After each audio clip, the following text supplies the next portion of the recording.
नमस्कार दोस्तों, मैं आप सभी का स्वागत करता हूं अपने YouTube चैनल एग्ज़ाम कॉपी में।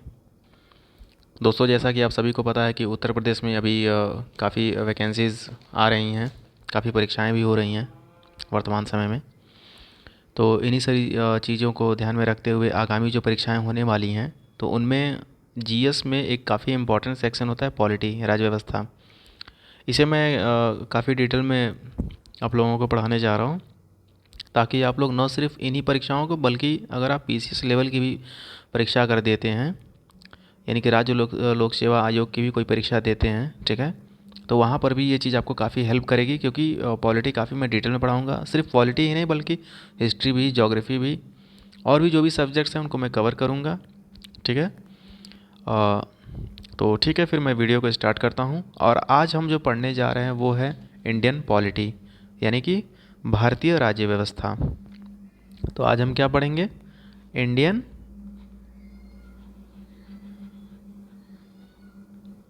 पॉलिटी।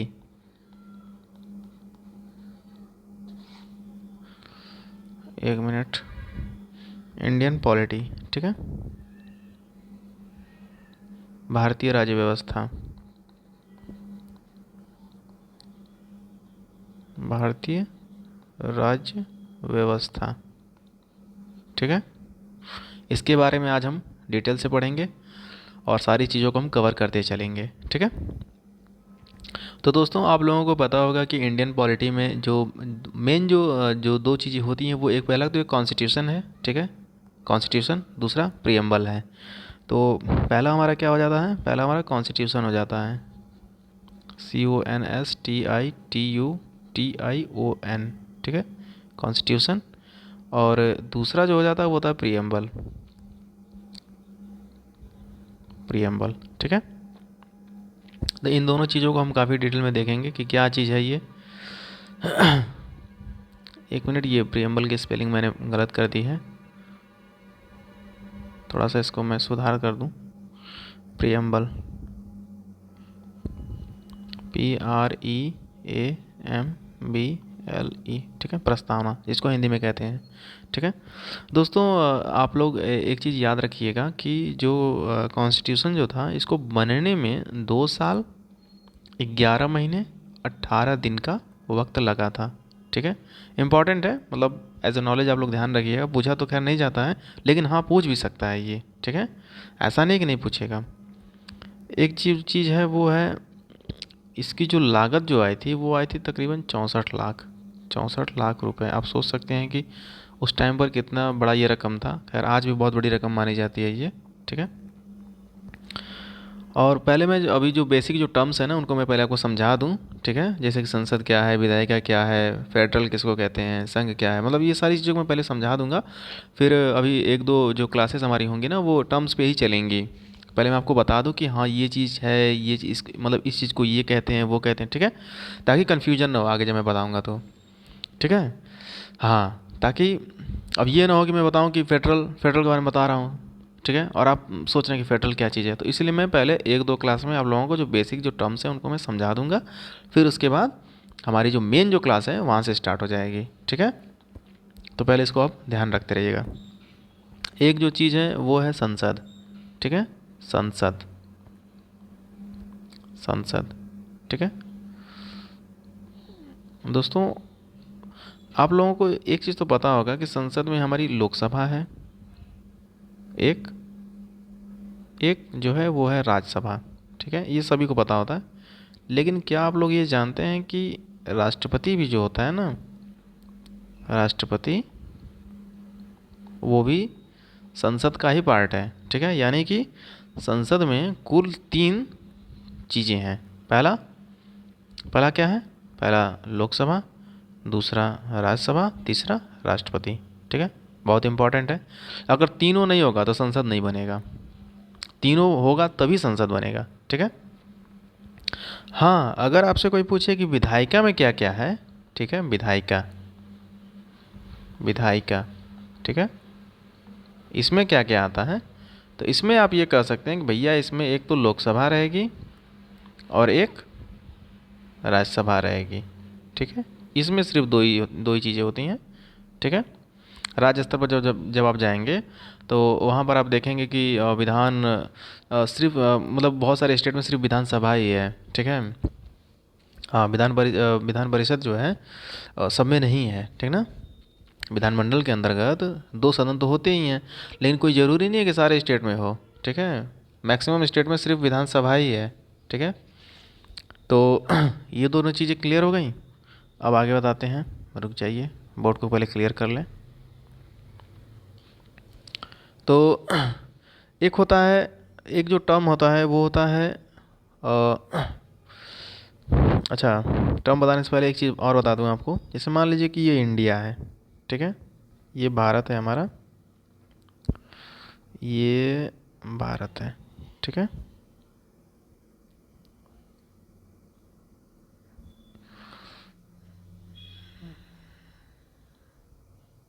ये भारत है।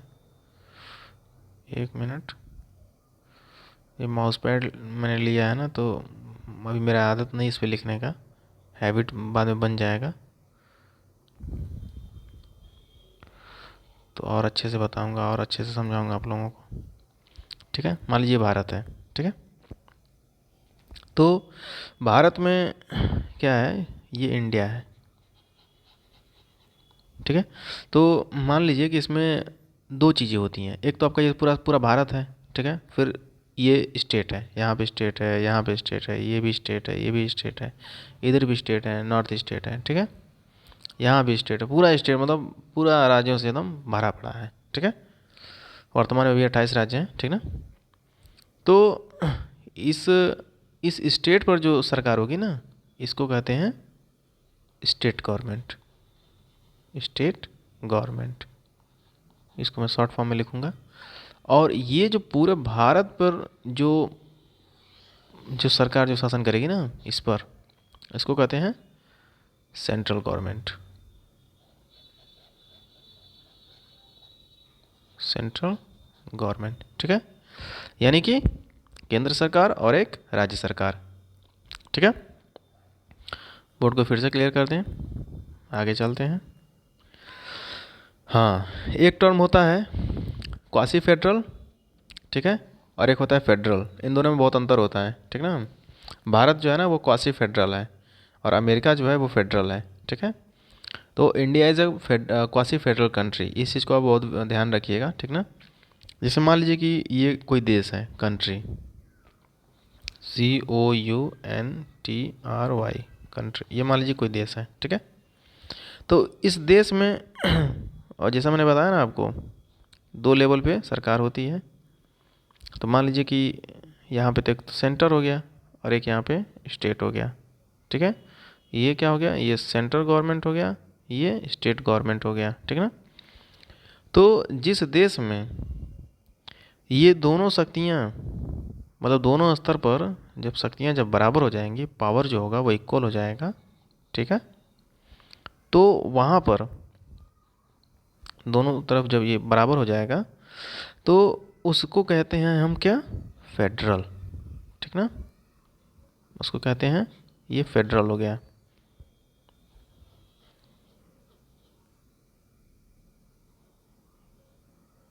एक मिनट,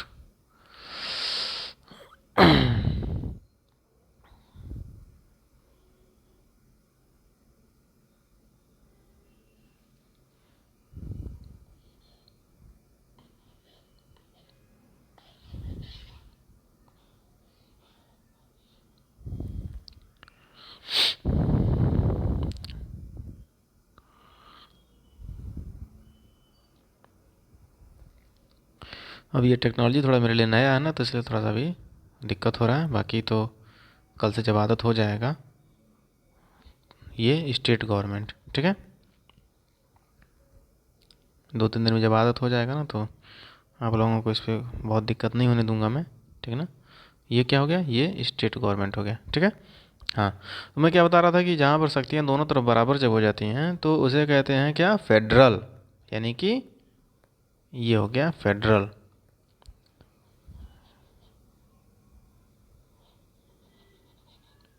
संघीय होगा, ठीक ना, फेडरल। दोनों तरफ शक्तियाँ क्या हो गई हैं, बराबर हो गई हैं। एग्जाम्पल लिख लीजिए आप लोग, समझ लीजिए क्या होगा यहाँ पे। यूएसए, क्या है यूएसए में, वहाँ पर केंद्र और राज्य के बीच शक्तियाँ जो हैं बराबर हैं, बल्कि कभी कभी तो जो स्टेट है ना वही भारी पड़ जाता है सेंटर पे, ध्यान रखिएगा, इंडिया नहीं है, ठीक ना। अच्छा ठीक, अब मान लीजिए कि यहाँ पर एक कंट्री है, ठीक है, मान लीजिए कि यहाँ पर एक कोई कंट्री है, कोई देश है ये, ठीक है। यहाँ पर भी एक हो गई सेंट्रल गवर्नमेंट, एक हो गया स्टेट गवर्नमेंट। अब यहाँ पर क्या होगा ना कि इसका जो शक्ति है ना ये बड़ा होगा, ये जो है ये बड़ा होगा, यानी कि सेंटर बड़ा होगा, ठीक है। और ये जो होगा ना स्टेट, ये छोटा होगा। यहाँ पे यानी कि यहाँ पे जो शक्ति जो है ये बराबर नहीं होगी। इसको क्या कहते हैं, तो भैया इसको कहते हैं क्वासी फेडरल।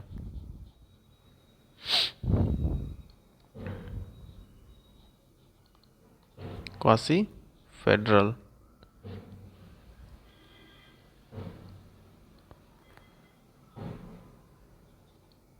ठीक है, यानी कि अर्धसंघीय। एग्जाम्पल क्या होगा यहाँ पे, सभी लोग जानते हैं, हम लोग उसी देश में रहते हैं, इंडिया, ठीक है। बोर्ड को क्लियर कर दें। तो ये सब सारी चीज़ों का आप ध्यान रखिएगा, ठीक है, सारी चीज़ों पर ध्यान रखते रहिएगा और सोचते रहिएगा कि क्या क्या मैं बता रहा हूँ। अब ये देखिए, जैसे मान लीजिए कि यहाँ पर ये कोई देश है, ठीक है, भारत को ही मान लीजिए। तो यहाँ पर क्या क्या होगा, एक तो प्रेसिडेंट होगा, प्रेसिडेंट होगा, ठीक है, और एक क्या होगा, पीएम होगा, ठीक है। और ये मान लीजिए कि भारत में कोई एक स्टेट है, फॉर एग्जांपल यूपी, ठीक है। यहाँ पर कौन कौन होगा भैया, तो यहाँ पर होगा हमारा एक गवर्नर होगा,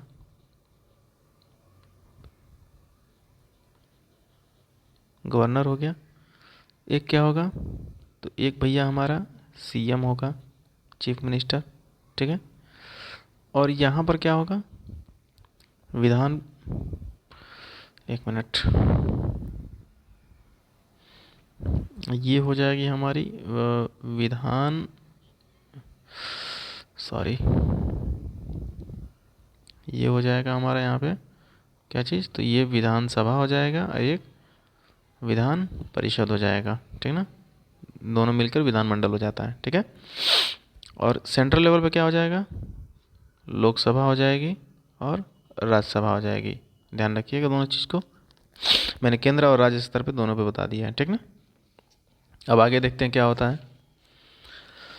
अब जैसे मान लीजिए कि कोई देश है, ठीक ना, तो देश कैसे बनेगा, वो उसके अंदर क्या क्या चीज़ें होती हैं, आपने कभी सोचा है कि एक देश होने के लिए क्या क्या चीज़ें इम्पोर्टेंट हैं।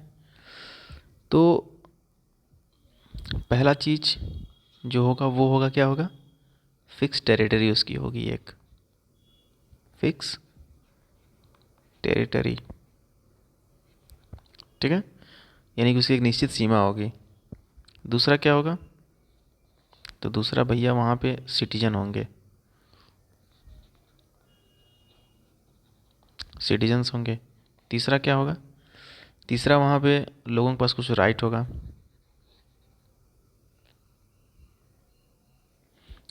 ठीक है।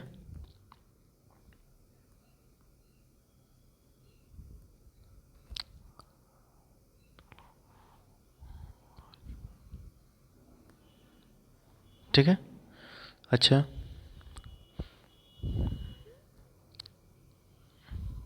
ठीक ना। आगे क्या होगा, तो यहाँ पर सरकार भी होगी, गवर्नमेंट, ठीक है। यानी इन सब चीज़ों का ध्यान रखिएगा कि ये सारी चीज़ें जो होती हैं ये मतलब एक जो देश होता है उसमें ये ज़रूरी होता है, ज़रूरी माना गया है, ठीक ना। अच्छा, तो जैसा कि आप सभी को पता होगा कि हमने जो मैक्सिमम जो चीज़ें जो अडॉप्ट की हैं कॉन्स्टिट्यूशन में, वो है गवर्नमेंट ऑफ इंडिया एक्ट 1935 से, ठीक है। ये बहुत बड़ा स्रोत है ये, government government of India, government of India act 1935। यहाँ से हमने मैक्सिमम चीज़ों को अडॉप्ट किया है। ठीक है। अच्छा, क्या क्या अडॉप्ट किया है? तो एक तो फेडरल स्कीम हो गया, इमरजेंसी प्रोविंसेस हो गए, पब्लिक सर्विस कमीशन हो गया, ये सब, इन सब, जुडिशरी भी इसी में आता है। ठीक है। तो यहीं से हमने इन सब चीज़ों को लिया है। ठीक ना। अच्छा, आगे देखते हैं। तो देखिए, एक चीज़ मैं आपको बता दूं कि ध्यान रखिएगा कि आपने कभी सोचा है कि रिटन कॉन्स्टिट्यूशन में और अनरिटन कॉन्स्टिट्यूशन में क्या अंतर होता है? तो रिटन कॉन्स्टिट्यूशन और अनरिटन कॉन्स्टिट्यूशन में बस इतना अंतर होता है कि जहाँ पर आपको सारी चीज़ें एक ही किताब में मिल जाएंगी। ठीक है। जैसे मान लीजिए कि भारत का कॉन्स्टिट्यूशन है, यूएस का कॉन्स्टिट्यूशन है, एक ही बुक में आपको सब मिल जाएगा, सारे नियम कानून सब मिल जाएंगे। लेकिन अनरिटन कॉन्स्टिट्यूशन में क्या होता है, वहाँ पर कई सारी किताबें होती हैं। ठीक है। और कई सारी किताबों को जोड़ करके वहाँ पर एक कॉन्स्टिट्यूशन बनाया जाता है। ठीक ना। किताबें कई रहेंगी, सारी किताबों को आप देख देख करके वहाँ पे नियम कानून चलता रहता है। ठीक है। अच्छा, फिर अब हम देखेंगे क्या, अब हम बात करेंगे मेकिंग ऑफ कॉन्स्टिट्यूशन की। ठीक है। यानी कि संविधान कैसे बनना शुरू होता है। ठीक है। जैसा कि आप सभी को पता है, पेन का कलर चेंज कर दिया जाए। जैसा कि आप सभी को पता है कि हमारा जो देश है वो अंग्रेज़ों का ग़ुलाम था। ठीक है। तो अब हम यहाँ पे बात करेंगे क्या, मेकिंग ऑफ कॉन्स्टिट्यूशन।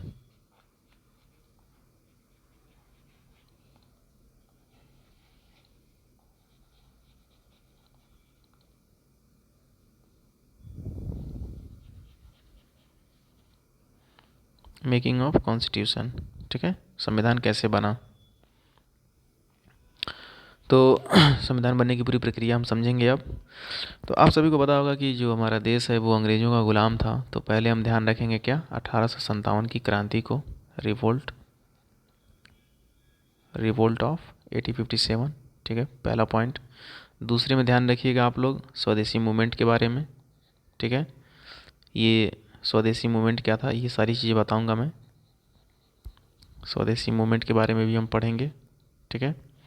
फिर जो तीसरी जो चीज़ थी, 1916 में और एक होम रूल मूवमेंट हुआ था। ठीक है। ध्यान रखिएगा, काफ़ी इंपॉर्टेंट है, परीक्षा में पूछा जाता है। होम रूल,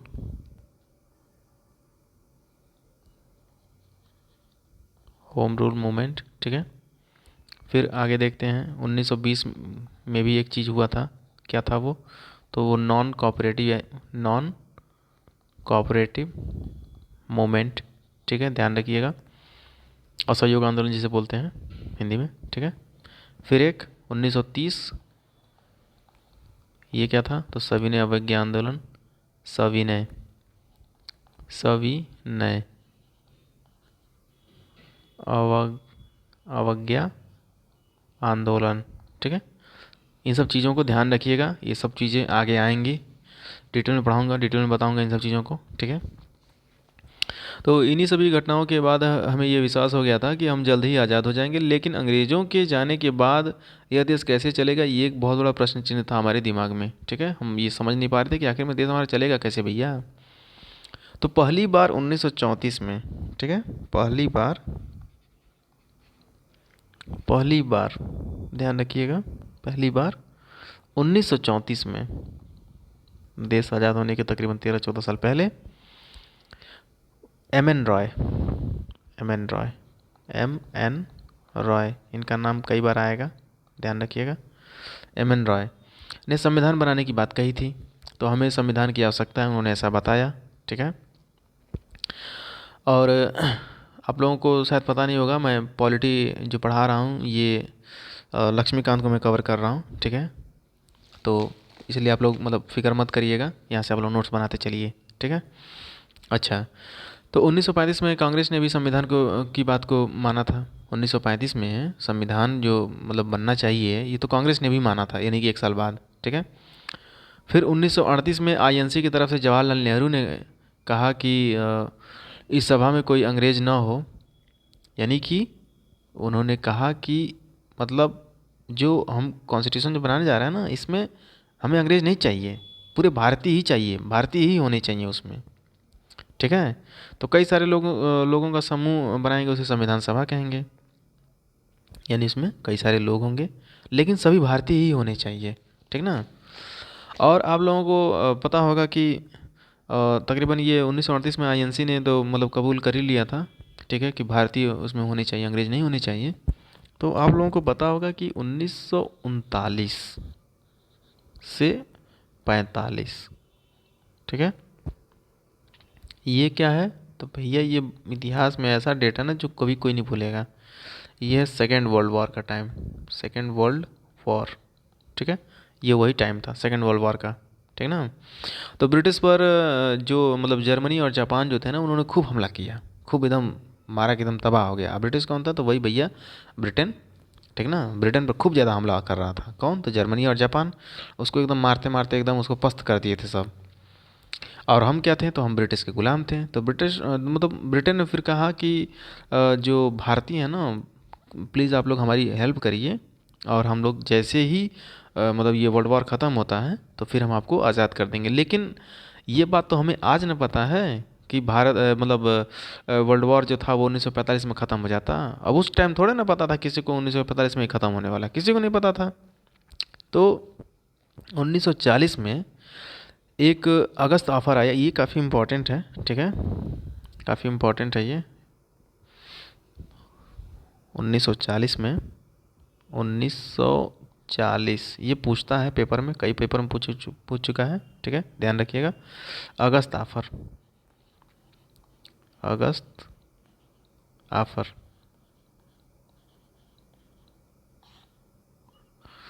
ध्यान रखिएगा। अभी हाथ इस पे मेरा चल नहीं रहा है सही से, ठीक है, मिस्टेक हो जा रहा है ये, ठीक ना। अगस्त ऑफर, ध्यान रखिएगा, ठीक ना।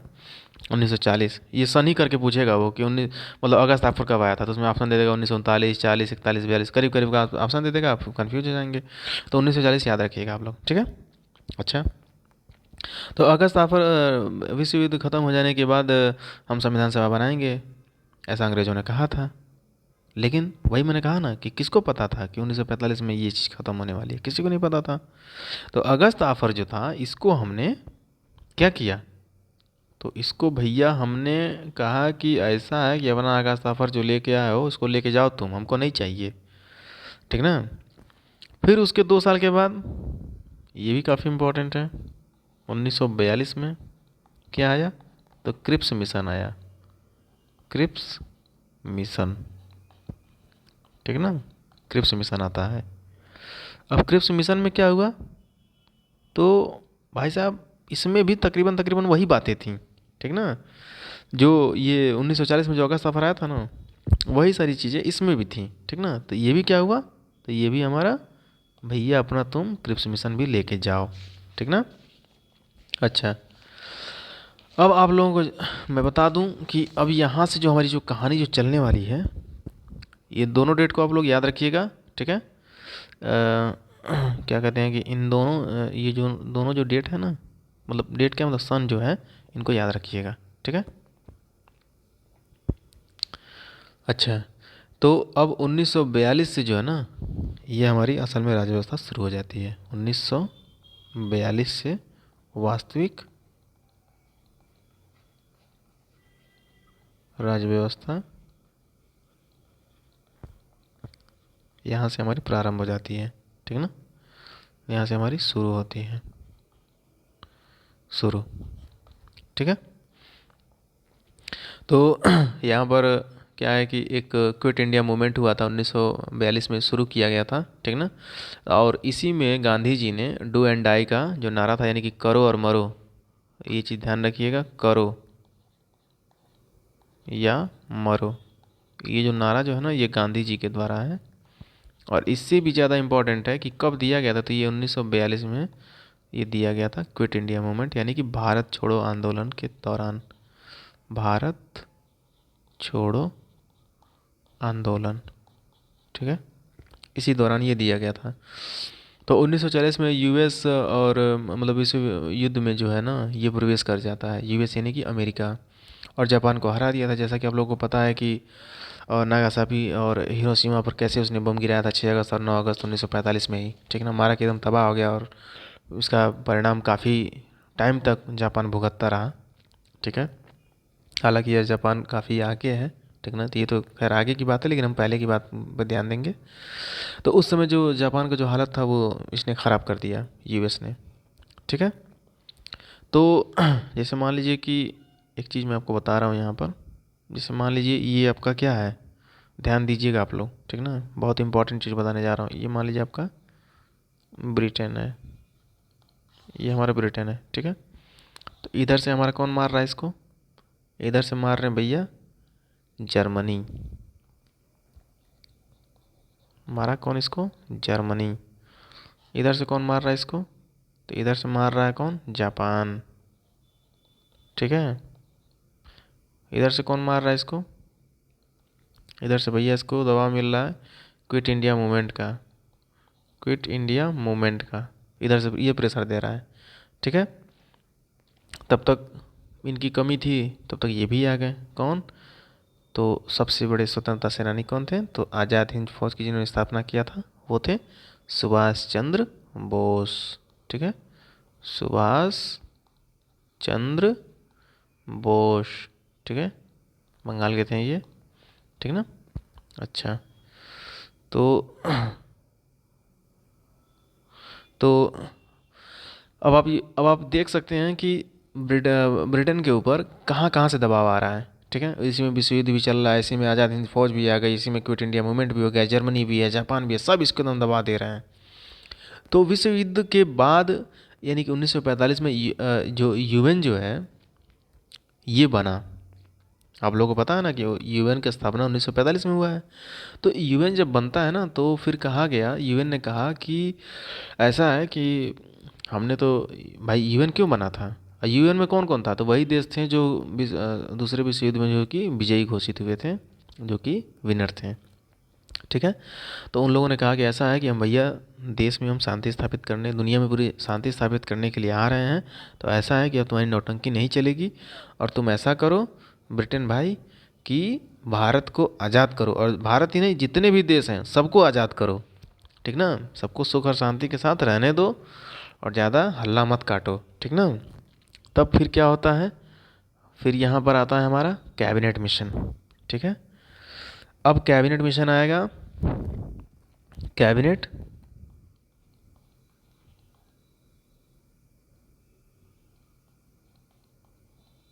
कैबिनेट मिशन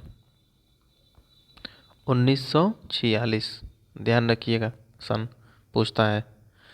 कब आया था, तो मई में आया था, मई में आया था ये, ठीक है, 1946 में। कौन कौन थे, 3 अधिकारी थे, तीनों का नाम इंपॉर्टेंट है, ध्यान रखिएगा। एक तो आपके क्रिप्स थे, ठीक है। दूसरे कौन थे, तो दूसरे थे लवर्नेस। तीसरे कौन थे, अलेक्जेंडर। ये नाम तो ऐसा है कि शायद ही आप बोलें।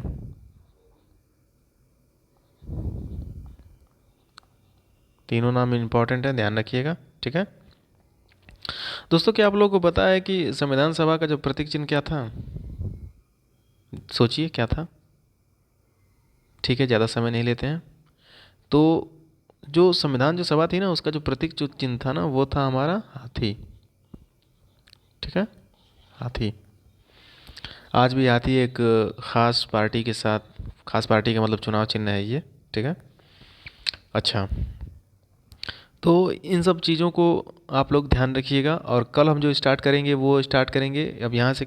इम्पॉर्टेंट चीज़ें अब देखिए, टर्म्स तो मुझे लगता है कि लगभग सब खत्म हो गया है, जो भी इम्पोर्टेंट टर्म्स था। तो यानी कि कल से जो हम स्टार्ट करने जा रहे हैं ना, वो हम डिटेल में स्टार्ट करेंगे। और अब हम डिटेल क्या स्टार्ट करेंगे, तो हम कॉन्स्टिट्यूशन का डिटेल स्टार्ट करेंगे, ठीक है। कि संविधान सभा में कितनी सीटें थी, 379 सीटें थी, तो 379 सीटें भी दो भागों में बटी थी, 296, 93, ठीक है। फिर 296 को भी दो भाग में बांटा गया था, 292 और चार, चार जो थी वो कमिश्नरियाँ थी, कौन कौन सी कमिश्नरियाँ थी वो सब मैं कल बताऊँगा और डिटेल में बताऊँगा, ताकि आप लोग भाई मान लीजिए कि अगर पीसीएस की भी तैयारी करते हैं तो भी आप लोग यहाँ से कवर कर लें, और ये सब चीज़ें आप लोगों के दिमाग में रहें, और आप लोग कोई भी परीक्षा आप लोग क्वालिफाई कर सकें। तो ठीक है, फिर मैं वीडियो को अब यहाँ पे समाप्त करूँगा, क्योंकि वीडियो भी आधे घंटे की हो गई है।